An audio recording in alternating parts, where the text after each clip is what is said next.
Hello everyone.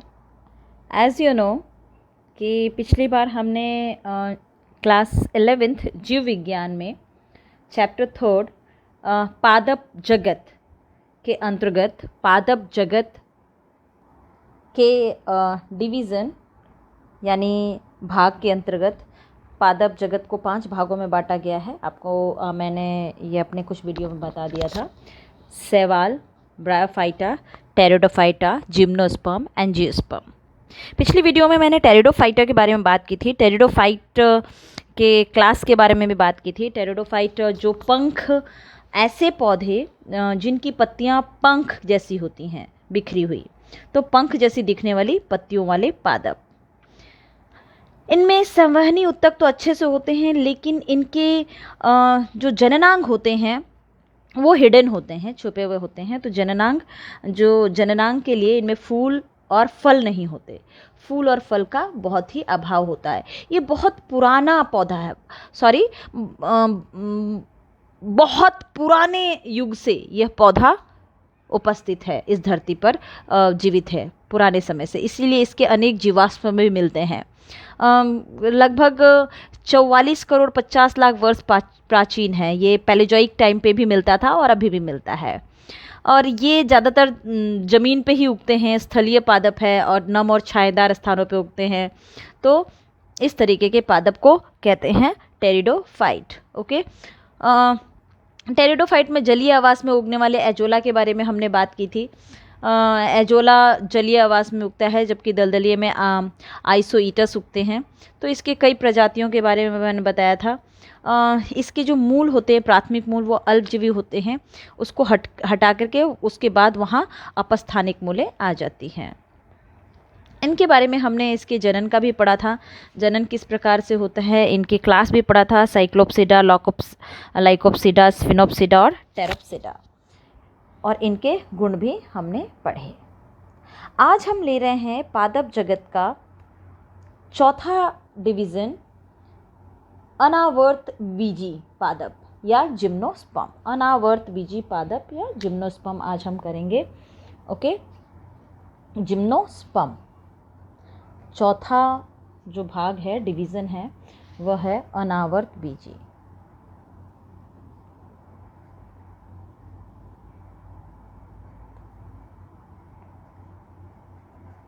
अनावृत बीजी पादप। देखिए, नाम से ही पता चला, अनावृत यानी ऐसे बीज जिसके ऊपर आवरण नहीं हो।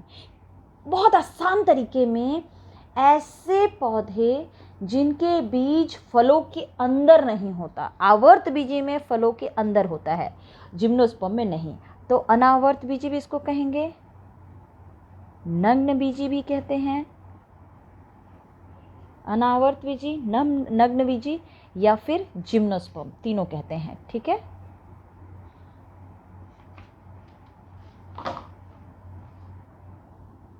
जिम्नोस्पर्म। ओके, तीनों कह सकते हैं इसको। तो ऐसा पौधा जिसके बीज के ऊपर आवरण नहीं हो, नग्न बीजी। ये भी ग्रीक शब्द से नाम निकला है। जिम्नो का मतलब होता है नेकेड, नग्न, और स्पर्म का मतलब होता है सीड। ओके, तो नग्न बीजी, यह पादप नग्न बीजी होते हैं। इनके बीज फलों के अंदर ना होकर के बिना आवरण के होती हैं। ओके, इनको फल रहित बीज वाले पादप भी कहा जाता है, या फल रहित पुष्प पादप। ऐसे पादप जिन पे पुष्प होते हैं लेकिन फल नहीं होते हैं। हाँ, बीज, फूल से डायरेक्ट बीज बन जाते हैं, है ना, फल नहीं होता है। तो बीजों का एक गुच्छा बनता है जो फल की तरह कार्य करता है, और बीज होते हैं, उसी से नया पौधा उगता है। वनस्पति, इसका जो गठन किया था वनस्पति जगत के यूनानी दार्शनिक थियोफ्रेटस ने किया था। ओके, उनके द्वारा सभी पादप जिसमें जो बीज होता है फल रहित होते हैं, वो सभी पादप जिनमें बीज फल रहित होते हैं या फलों में संरक्षित नहीं होते हैं या फलों के अंदर नहीं होते हैं, उनको नग्न बीजी कहते हैं। उन पादपों को बीज नग्न या नग्न बीजी कहते हैं। तो नग्न बीजी का मतलब है बीज चोल रहित। ओके, तो फल रहित बीज वाले पादप या फल रहित पुष्पीय पादप भी कह सकते हैं इसको। जिम्नोस्पर्म सबसे प्राचीन बीज उत्पन्न करने वाला पादप है। जिनका पृथ्वी पर जन्म जो हुआ है ये पैलोजोइक महाकाल के अंत में उत्पन्न हुए थे। मेसोजोइक महाकाल के शुरू होने के समय, तो मेसोजोइक और पैलोजोइक के बीच का कह सकते हैं आप इनको। तो आइए इसके सामान्य लक्षण लेते हैं। जिम्नोस्पर्म के सामान्य लक्षण देखिए, नग्न बीजी पादप है तो बहुवर्षीय होगा, बहुत सालों तक उगे हुए रहते हैं। बहुवर्षीय यानी कि साल में इसके जब तक जीवित रहेगा तब तक बीज उत्पन्न करते रहेगा। काष्ठीय होता है, सदा हरित होता है, हमेशा हरे भरे रहते हैं। झाड़ियाँ इसमें हो सकती हैं, कंठलताएँ होती हैं, लेकिन ये शाक नहीं होते। शाक यानी एकदम छोटे छोटे पौधे इनमें नहीं होते। ओके, मरुद्भिद भी पौधे, इनके गुण मरुद्भिद भी होते हैं। मरुद्भिद मरुस्थल में उगने वाले भी ये पादप हो सकते हैं। इनका पूरा पादप शरीर जो होता है दुगुणित होता है, यानी कि हर एक कोशिका के केंद्रक में देखेंगे तो गुणसूत्र जो होता है वो दुगुणित मात्रा में होता है। इसमें जड़, तना, पत्ते बहुत अच्छे से विकसित होते हैं। ओके, बहुत सुविकसित होते हैं। इसमें जड़ें जो होती हैं वो मूसलामूल होती हैं, और पत्ते जो होते हैं वो दो प्रकार के पाए जा सकते हैं, भूरे रंग के सल्की और हरे रंग के सामान्य। ओके, अच्छा, एक और चीज़ मैंने आपको बहुत पहले बैक्टीरिया में पढ़ाया था, कवक में पढ़ाया था, सॉरी। इसमें कई ऐसी इनकी प्रजातियां हैं जिनके जड़ों में कवक लग जाती हैं, कवक मूल बनते हैं। और कवक जैसे पाइनस की मूलों में कवक उपस्थित होती हैं, और कवक उन पाइनस को क्या करती हैं, वातावरण से मॉइस्चर यानी नमी को अवशोषित करके उनको पानी प्रदान करती हैं। ओके, तो इनकी जो जड़ें होती हैं वो उनमें कवक लगी होती है। और एक और चीज़ है साइकस, इसमें एक और उदाहरण है। साइकस की जो जड़ें होती हैं उनको कहते हैं कॉलरॉइड मूल। इनमें साइनोबैक्टीरिया लगे होते हैं, नॉस्टॉक और एनाबिना। ओके, तो ये सबसे इम्पॉर्टेंट एग्जाम्पल है, याद रखिएगा। साइकस इसकी प्रजाति और पाइनस प्रजाति, पाइनस में कवक मूल पाए जाते हैं जबकि साइकस में कॉलरॉइड मूल पाए जाते हैं जिसमें साइनोबैक्टीरिया पाई जाती हैं। ओके, अब आते हैं कि किस तरीके से ये जल का और खाने का संवहन करती है। इनका भोजन और जल के संवहन करने के लिए इनमें क्या सुविधाएं होती हैं, तो इनमें संवहन उत्तक उपस्थित होता है। संवहन उत्तक यानी कि जाइलम और फ्लोएम बहुत अच्छी तरह से विकसित होते हैं। जाइलम में वाहिकाएं और फ्लोएम में सहकोशिकाओं का अभाव होता है बस, बाकी संवहन पुल अच्छे से विकसित होता है।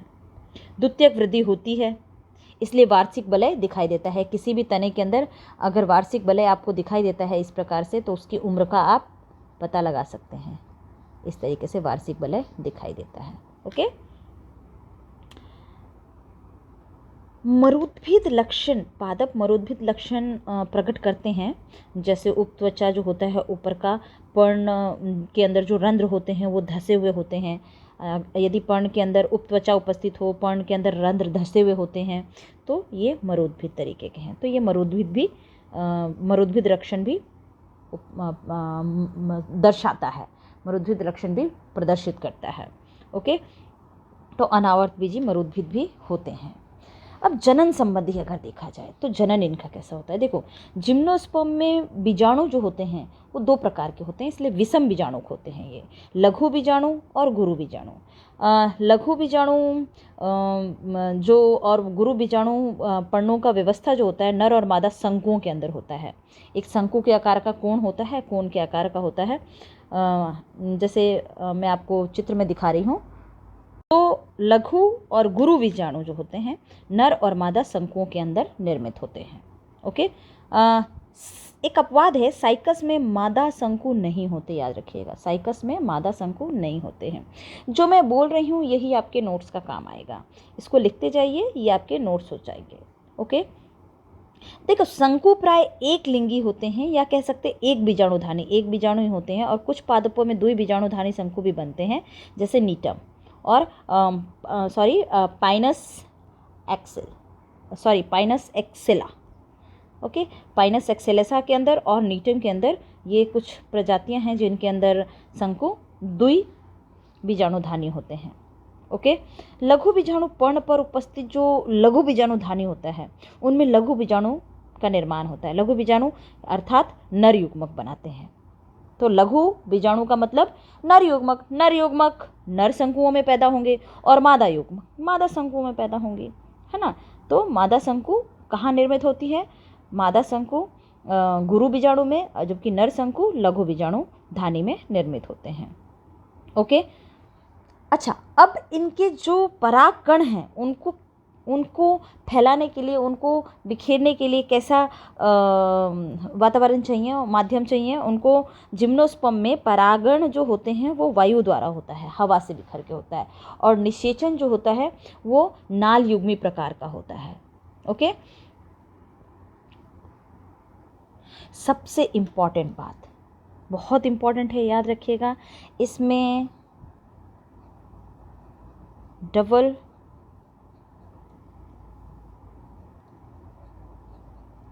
डबल फर्टिलाइजेशन, यानी कि द्विक, 10वीं में पढ़ चुके हैं आप, आपके टीचर ने पढ़ाया होगा। द्विक निषेचन अर्थात 2 नर युग्मक 2 बार निषेचन करते हैं मादा युग्मकों से, तो द्विक निषेचन। और दूसरा ट्रिपल फ्यूजन, जिससे भ्रूणकोश का निर्माण होता है। ट्रिपल फ्यूजन यानी त्रिक संलयन, त्रिक संयोजन या संलयन, ये दोनों नहीं पाया जाता।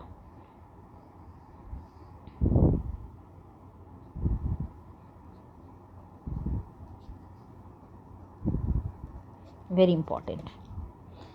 ये सिर्फ और सिर्फ आवर्त बीजी यानी एंजियोस्पर्म में ही पाया जाएगा। ओके, एंजियोस्पर्म में ही पाया जाएगा। बीजों में बीजपत्र की संख्या 2 होती है साइकस में, किसी में अधिक भी हो सकती है, जैसे पाइनस में। एक बीज में 1 से अधिक भ्रूण बन सकता है, अर्थात इसमें बहुभ्रूणीय गुण पाया जाता है।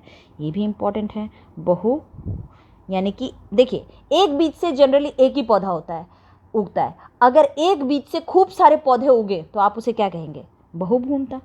तो एक बीज से खूब सारे पौधे, बहुत सारे पौधे उगने की क्षमता इसमें होती है, इसलिए बहुभ्रूणता लक्षण पाया जाता है। ओके। इनमें फल नहीं होते, ठीक है, फल नहीं बनते, है ना। क्यों? कारण पूछे तो क्योंकि अंडाशय ही नहीं होता, ठीक है। तो फल नहीं बनते क्योंकि अंडाशय नहीं होता। तो ये कुछ कैरेक्टर थे जिम्नोस्पर्म का। अब इसके जिम्नोस्पर्म का आर्थिक महत्व क्या है? क्या इन पादपों को इस्तेमाल हम करते हैं? बिल्कुल करते हैं। इमारती लकड़ी के तौर पे करते हैं, रेजिन, तेल, ये सब निकालने में करते हैं, कागज़ के उद्योग में करते हैं, भोजन के तौर पे खिलाया जाता है। भोजन के तौर पे जैसे पाइनस जार्डियना, उसके बीज को भूनते हैं तो चिलगोजा बनता है। तो पार्डियस जो जार्डियाना है, उसके भुने हुए बीज को चिलगोजा नाम से खाया जाता है, सूखे मेवे के तौर पे होते हैं। प्राचीन समय से ही खाया जा रहा है उबाल कर। और प्राचीन समय में साइकस के जो तने थे उनको उबाल कर उनसे एक मांड निकलती है, उस मांड से साबूदाना बनाया जाता था। ओके। और साइकस और नीटम, इनके बीज को भून करके खाया जाता है। तो पाइनस का चिलगोजा तो आपने सुना ही होगा।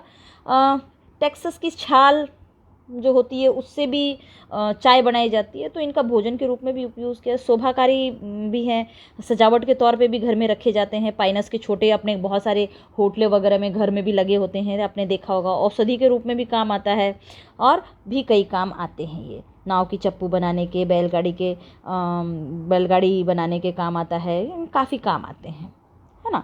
तो ये हमारे जिम्नोस्पर्म के कुछ मुख्य लक्षण और जिम्नोस्पर्म का आर्थिक महत्व था। इनके वर्ग का आपकी बुक में नहीं दिया हुआ है, इसलिए जिम्नोस्पर्म का वर्गीकरण हम नहीं कर रहे हैं। ओके।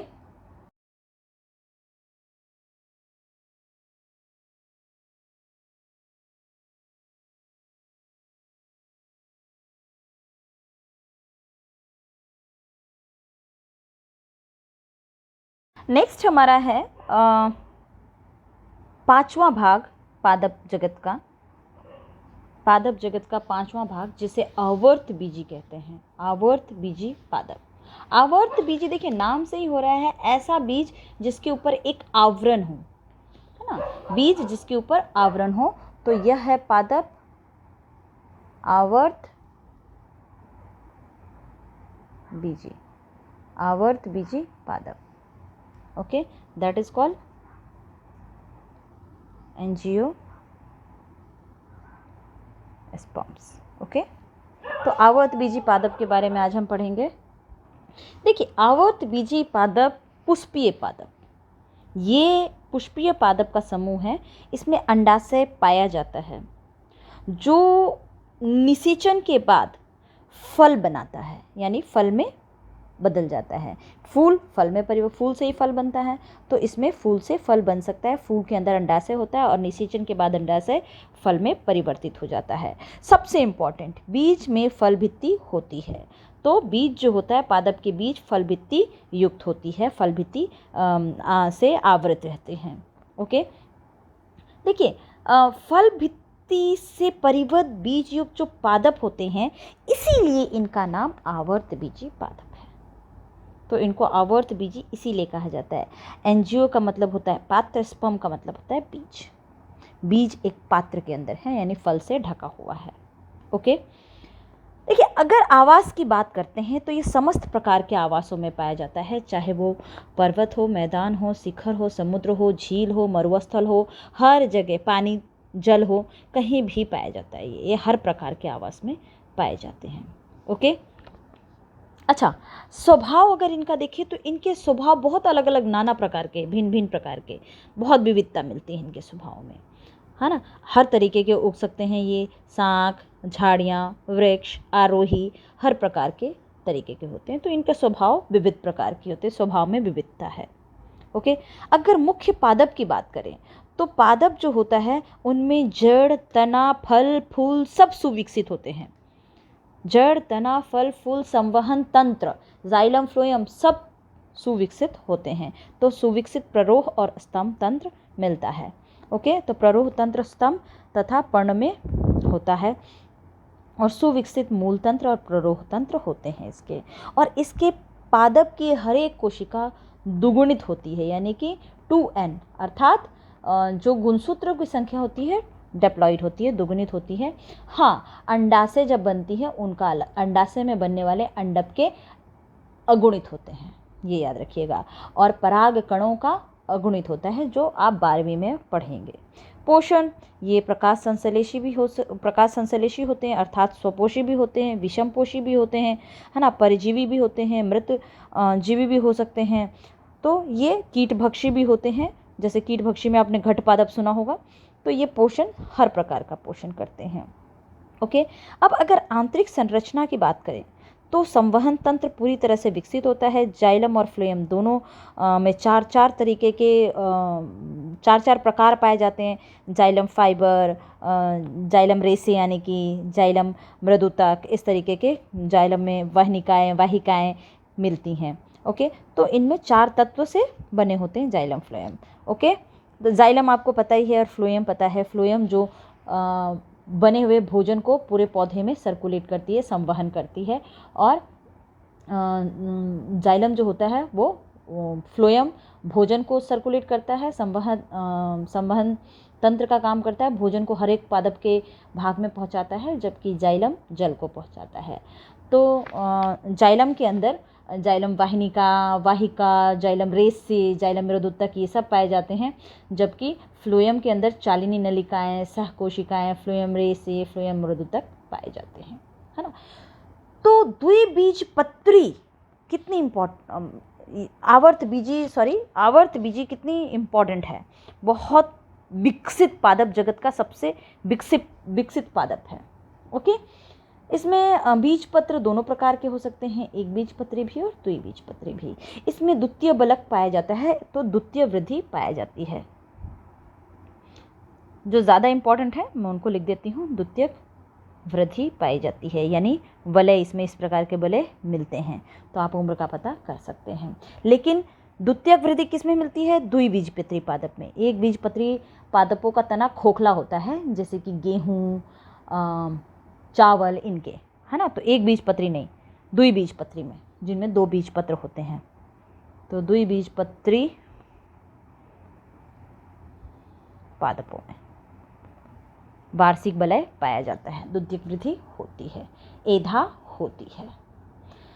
अब अगर जनन की बात करते हैं तो इसमें नर और मादा युग्मक दोनों होते हैं। नर युग्मक को हम नर युग्मक पुंकेसर पे उगता है, जबकि मादा युग्मक स्त्री केसर पे उगती है, व्यवस्थित होते हैं। ओके, तो और परागकण के समय परागण के समय परागकण बीजांड से अंडक के पास जाते हैं और फिर इनका निषेचन होता है, और निषेचन से युग्मक का निर्माण, युग्मनज का निर्माण होता है। और सबसे इम्पॉर्टेंट बात, इसमें द्विनिषेचन पाया जाता है। तो द्विक निषेचन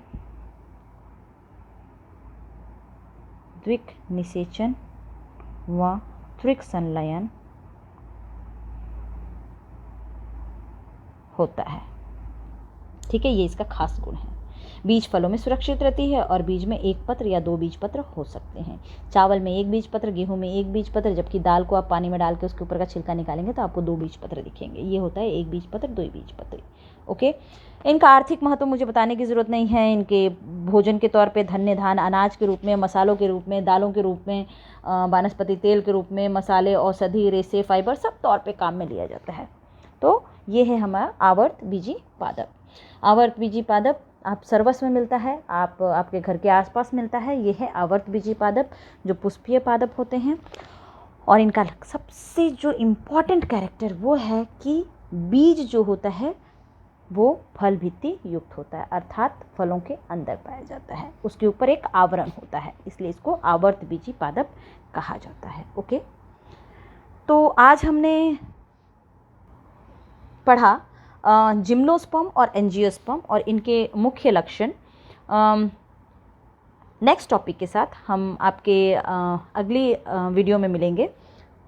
जिम्नोस्पर्म एंजियोस्पर्म के खास कैरेक्टर, जैसे दोनों में जो अंतर करता है वो ज़रूर याद कीजिएगा। अंतर में सबसे इम्पॉर्टेंट तो यही है कि उसमें बहुभ्रूणता पाई जाती है और इसमें बहुत कम पाई जाती है। फल नहीं बनते उसमें, इसमें फल बनता है। उसमें बीज फल भित्ति के अंदर नहीं होता है, इसमें फल भित्ति में होता है। उसमें द्विक निषेचन और त्रिक संलयन नहीं पाया जाता है, इसमें पाया जाता है।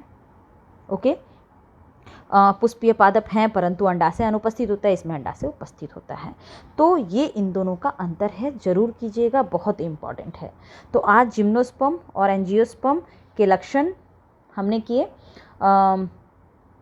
अगली वीडियो में हम अपने अगले टॉपिक के साथ मिलेंगे। आज के लिए इतना ही। Thank you.